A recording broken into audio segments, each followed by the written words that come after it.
Hai teman-teman, selamat malam. Ikutin aku nyari yang seger-seger yuk. Ini dia, Vulgar Thai Tea dan Coffee. Kalian wajib kepo Instagramnya juga ya. Abang, beli. Yuk kita tanyain, apa yang favorit di sini? Ternyata favorit di sini adalah kopi melon dan kopi coconut pandan teman-teman. Sekarang kita saksikan cara pembuatannya yuk.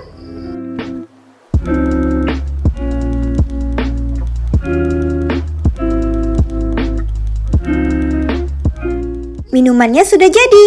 Ini dia kopi melon dan kopi coconut pandan. Sebelum diminum jangan lupa di-shake dulu ya teman-teman.